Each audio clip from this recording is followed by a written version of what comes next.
Okay, on your mark. Get set and go. Okay, so today's shiur is entitled Yom Habisorah, the Day of Glad Tidings, otherwise known as Yud Tet Kislev, Donald Trump, and 3 Parsheos.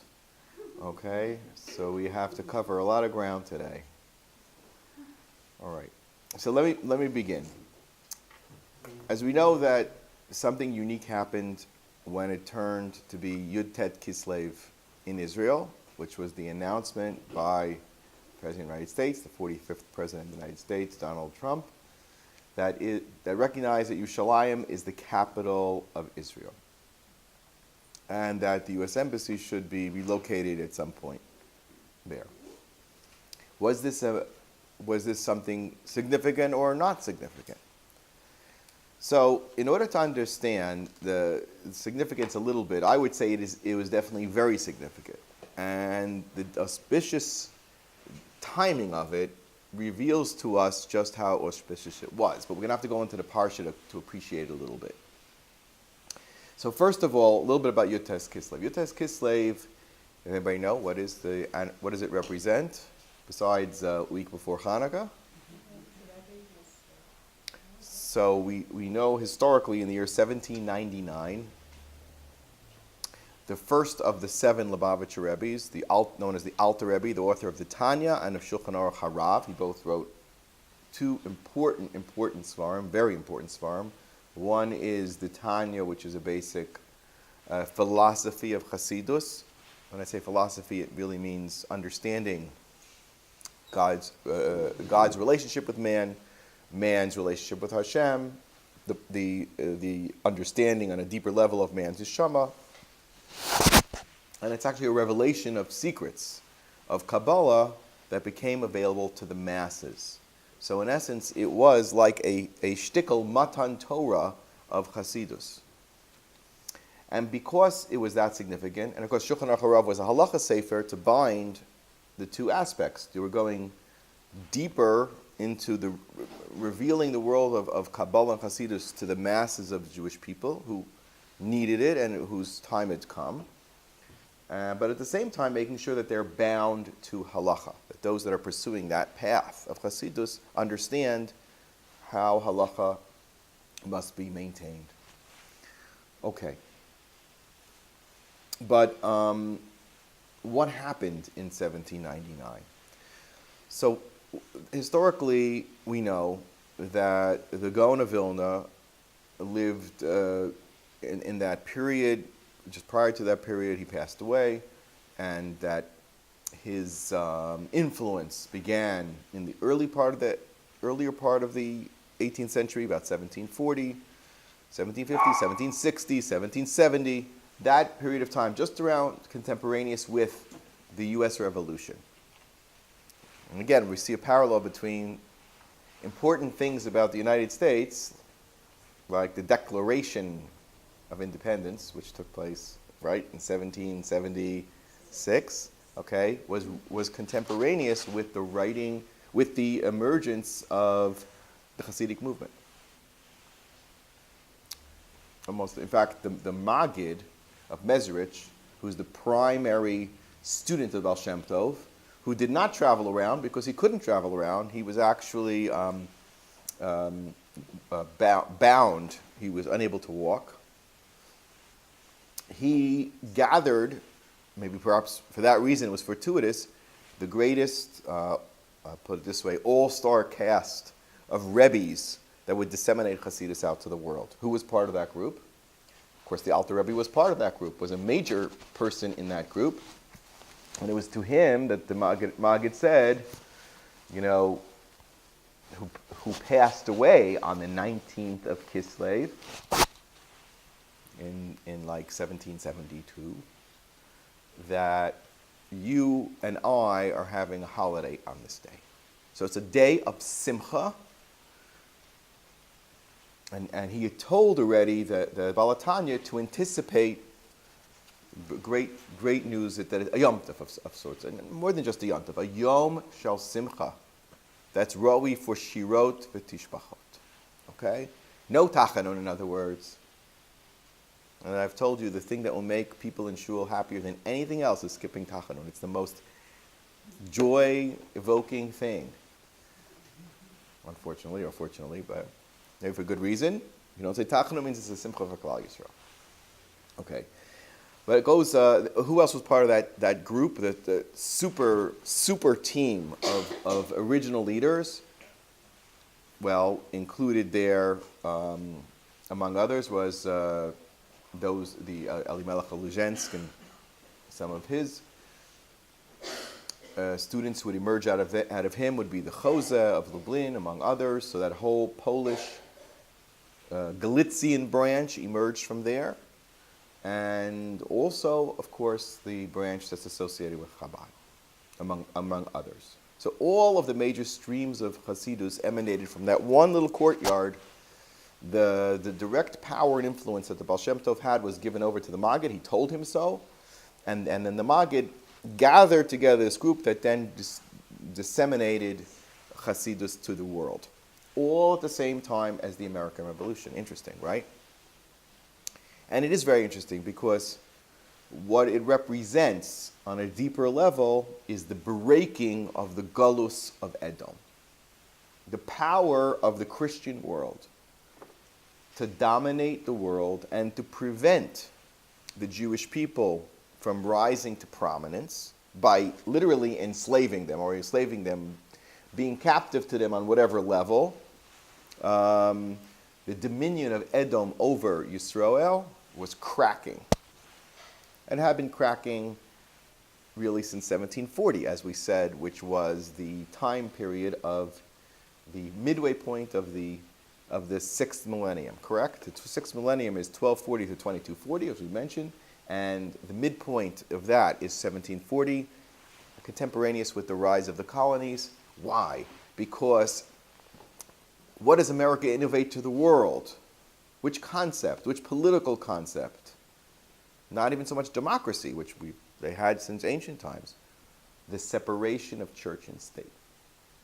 And church is really what Edom is. Chazal have told us, starting from all of the Rishonim, that Edom became synonymous with Christianity, as we know historically, that in the year 312, Emperor Constantine converted to Christianity and created what was known as the Holy Roman Empire, whose seat is the Vatican, because that's the religious seat. I'll get to the Vatican in a second, because one of my mentors, who I succeeded him in his synagogue in Long Island, Rabbi Benjamin Blech, who was an expert on the Vatican, I was able to sit down and have about an hour-long meeting with him, and he revealed to me a number of the secrets. So please remind me before the Shiur is over to get back to that, okay? So the breaching of the power of church and state is synonymous with the breaking of the power of Edom to dominate the Jewish people, because it has to be rooted in the Christianity. Christianity is the oppressive. Why? Because that's the philosophy that the Jews are, quote-unquote, evil, God killers, God murderers, Judases, whatever you want to say, killers of the Lord. That puts us in the negative light. And they, of course, cast themselves in as the righteous, as the pious, and the holy, and therefore they claim that the moral domination of the world, which is centered in Rome, and we know that Rome and Yerushalayim have a reciprocal relationship. What's the relationship between Rome and Yerushalayim? When Rome is ascendant, what is Yerushalayim? Is descendant. When Yerushalayim begins to ascend, what has to happen? Is that the power of the Christian world has to begin to wane. Has to.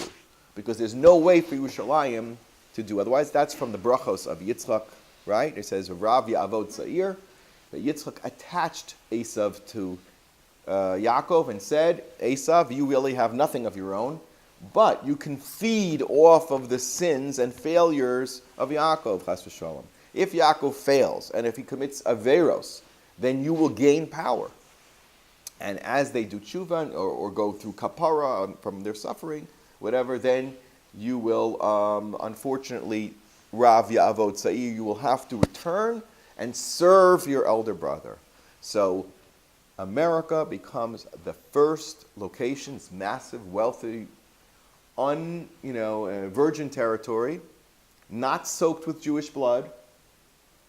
As far as I know, there was no major pogrom on the soil of America since that time for the specific purpose of murdering Jews en masse. Are you aware of any such thing? There was one famous lynching that led to the formation of the ADL, which I'm not a great fan anymore. In 1921, they lynched a Jew in the South, right? And that led to the whole founding of the Anti-Defamation League. You aware of that? One Jew. Boy, can you imagine one Jew in Europe? One? How about 1 million? How about 6 million? How about, who knows, countless numbers of blood, of Edom, of Dam, being spilled on the earth, Adama. Okay, that's what Edom is, earth, blood. Okay, so now, Yutes Kislev, but unfortunately, as we know, our problems with Edom are never start with Edom. Who do they start with? Only internally in Klal Yisrael. So what happened at the time? There was tremendous fear and antipathy against the early Hasidic movement by followers of the Litvish Gedolim, right? They called themselves followers. I don't know how they were really following them. And they stirred up tremendous hatred and machloket. Terrible. And by the way, I'll tell you right now that if you study the history of Hasidism, they're not free of that amongst themselves. So what happened was that the detractors of the Alter Rebbe, who lived, remember, he was in White Russia, he was near Lithuania, that area which was heavy mitnagdim, which is why the book of the Tanya was so important, because it was an intellectual book, because that was the place of intellect over spirit. You understand that spirit followed intellect and not the other way around. Chas v'shalom. And therefore his book had to be one of scholarly highest order. You had to use your highest intelligence to understand and comprehend it. I don't know if you ever studied Tanya, but you need a tremendous assistance just to decipher a line or two of what the depth of what he's expressing. Okay, now, and that is exactly what was going on. The detractors trumped up charges against him. What were the charges against him? What was the crime of the Alter Rebbe? Whether there was something in the Tanya which spoke about the Sfiros, as we've been learning. What's the last Sphira?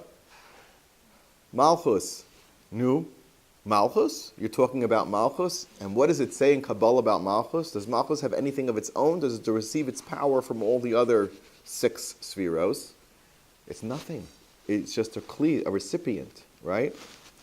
Well, that's how you're going to talk about the Malchus? They took it, so they trumped up charges that he's making fun of the Tsar and saying that the Tsar is a nothing. Now, they don't know what's written in the text. Even the Jews barely know what's written in the text. If you need a special interpreter to tell you what it meant. They said, oh, this is a book of rebellion against the king.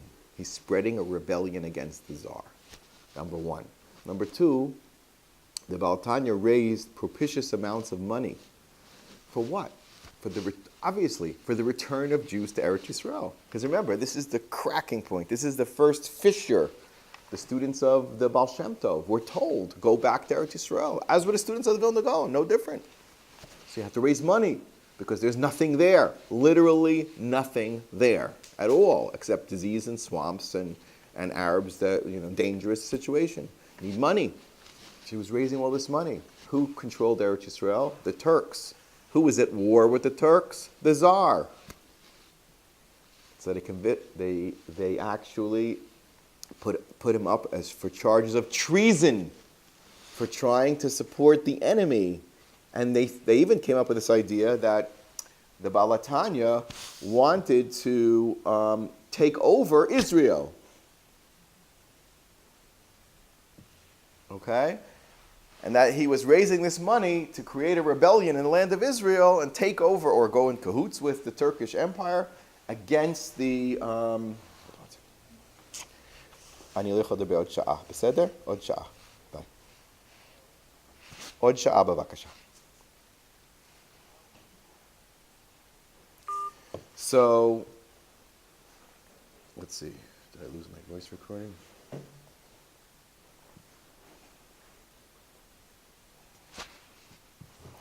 בבקשה, אני באמצע שיעור. Persistent salespeople. Only for things you don't need. Okay, let's go on. We'll add one more. Okay.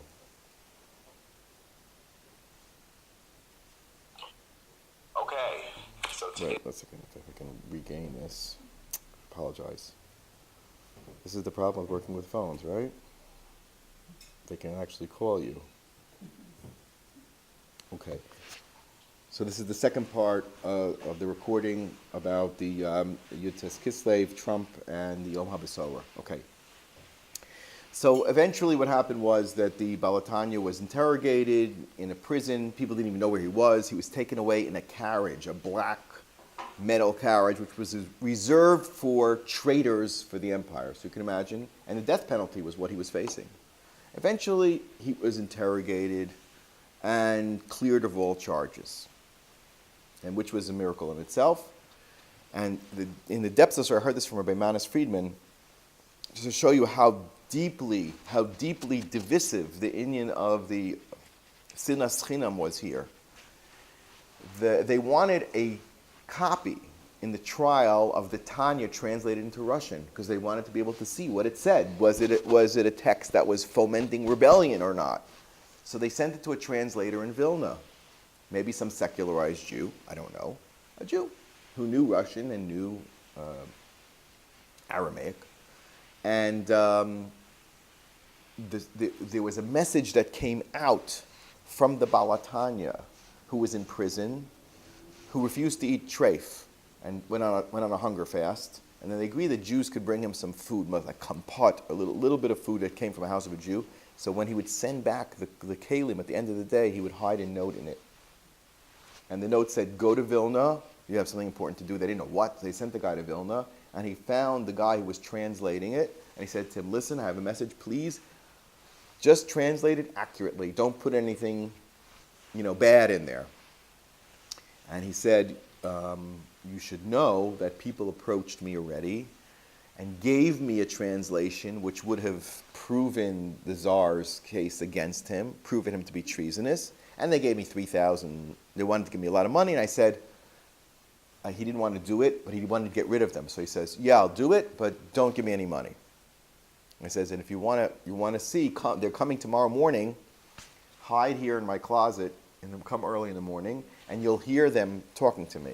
And sure enough, they gave him the transcript. They said, he said, fine, no problem, I'll take it. And of course, he had prepared his own transcript, which was the one that was really given to the Tsar's court. Okay? So you see that it was all set up. I mean, to the length that people went to do him in. And I think we have to do a collective, al-khait. Now, you could say that maybe there was some sort of kana'os lashem against him, but it was, it was mistaken. In fact, when the Vilna Gaon passed away, and after this whole episode, the Balatanya said there should be no recrimination. So there's no, we won, you lost kind of thing.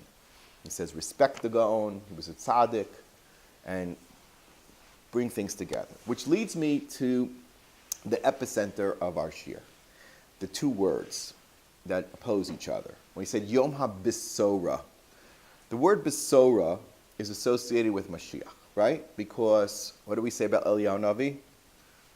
Hinei anochi sholech lachem es Eliyahu Navi, right?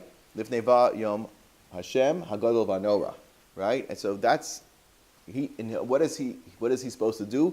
Vivaser lanu Bisuros tovos Yeshuos v'nechamos.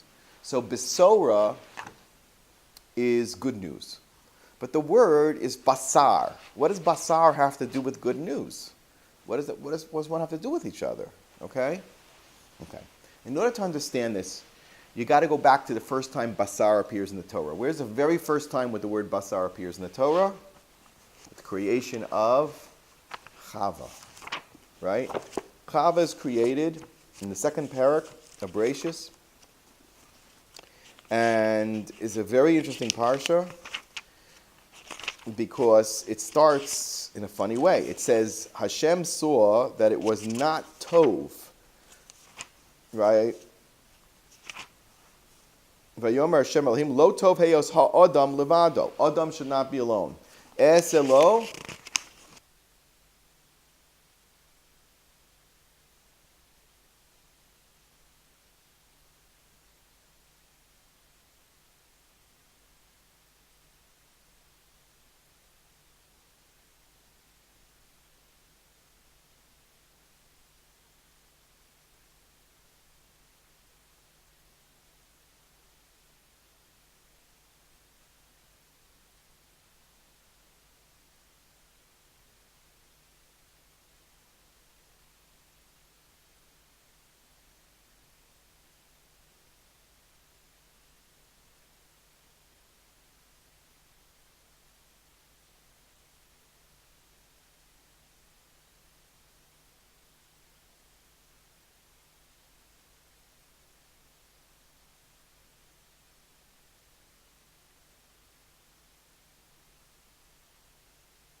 Water.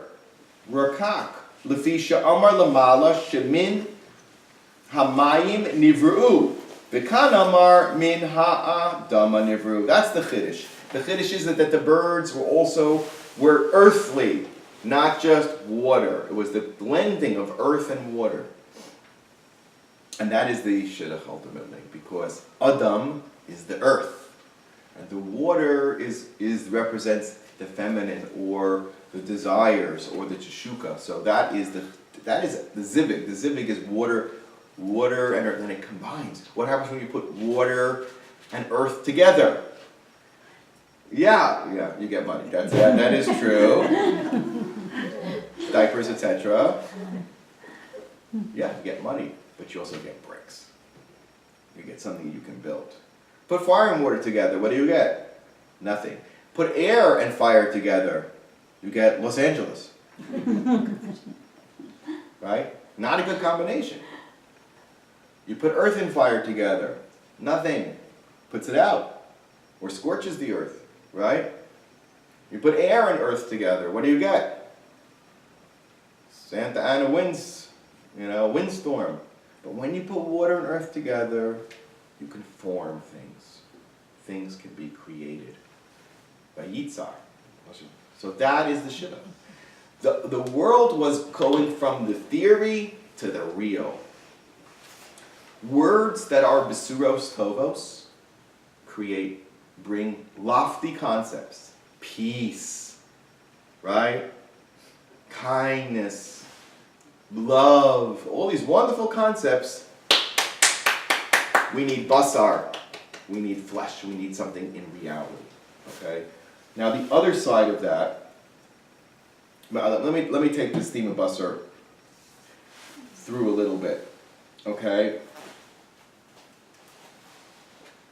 One more level of basar is the word bisorah, is that the word in there is bishor, shore. Who is identified with the shore? That's Yosef. Why is Yosef a shore? Because Yosef, of all the brothers, was brilliant at creating facts on the physical ground, right? What was he brilliant at? He managed the affairs of business of wherever he was. Even if he was in a bor, he was an ish matzliach. He knew how to put things together. He was constantly being asked to do more and more and more of a practical things. And the shore, we know, is the symbol of plowing the land. Plowing the land. You plow with an ox. Why? And that brings prosperity. The symbol of the shore is a symbol of fertility and prosperity. Material wealth. And it symbolizes on a spiritual level the tzaddik. The tzaddik yesod olam. Tzaddik who is the foundation of the earth. Because when Yosef was able to bring the worlds together, he was able to take the ideas of Yaacov and bring them into a real reality. That's why he got the ketones pasim, because he was going to actually make Yaakov's dream come true. He was worthy to have all 12 tribes, but as we'll see, Yosef did not want to make his own 12 tribes, but he wanted to form with the material that was there, that the brothers that had already been born, form them into a unified family, which is of course what he eventually does.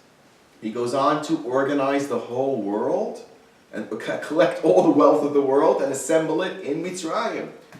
For what purpose? For eventually Am Yisrael to take that wealth out of Mitzrayim and bring it to B'derech Yerushalayim. It's an amazing, amazing thing. That's basar, b'shur, with a shore. Now the opposite of that is dibur. Dibur are harsh words. The exact opposite of besoros tovos are diburim, right? Davar. Dibas haaretz ra. The Meraglim spoke about the earth, about Eretz Yisrael. Now the word davar, okay, can be broken into two things. Dalid bor. Dalid bor. What does that mean? Dalid is always a language of what? What does Dalid think about Dalid? What does Dalid tell you? When you think about Dalid, 4, what do you think of? Four directions, scattered. Whereas basar is echad, dibur is exactly the opposite. Diaspora. It's scattering to the four corners of just like the brothers went into Mitzrayim from every gate looking for Yosef, who would bring them all together. To the four corners of, and then bor is of course a bor. What is a bor? A bor is prison or aloneness and death. The kever is a bor. Person is buried. That's it. He has lost contact with the world. Where was Yosef thrown into by his brothers? A bor. Where was he put in Mitzrayim? In a bor. Okay? How did he get out of the bor? Because he had to know how to speak what? 70 languages. All the languages together. He was able to take dibur and turn it into a Habisorah. In fact, that's what he told Paro. I'm here to give you news. Good news. It'll be difficult, but it's ultimately good news. Because we can save Mitzrayim. All you got to do is follow what I'm telling you to do. Gather up the food, put it all together, and then Mitzvah Hashem, it'll be actually that was the greatest news that Paro could ever hear. Because he would become the wealthiest monarch and the king of the entire world. If somebody came up and said, I've got some news for you. You're about to become king of the entire world. What do you think? Not bad? Not a bad deal? Besuros Tovos. Yosef could bring the Besuros Tovos. The anti-Yosef energy is Dibur or Bor. Dibur is also language of din, dalet, din, judgment. We know the Medrash that says that the brothers judged Yosef, right? They judged him. What did they judge him as being? Chayav Misa, right? Worthy of being put to death. Why? What was he doing? They said, well, he's a rodef. He's chasing us. He wants to kill us. How does he want to kill them? Because he felt that they were saying, what was the crux of the argument between Yosef and his brothers? The argument was this. The brothers said, we're the children of Leah. Leah is the authentic wife of Yaakov Avinu, right? Yaakov's progeny in future comes through us. Not through the slaves. Not through Dan and Gad and Asher. It's us. Only us. What about the children of Rachel? No. Also not. Also not. Maybe partially. But certainly we're the primary. What was Yosef doing?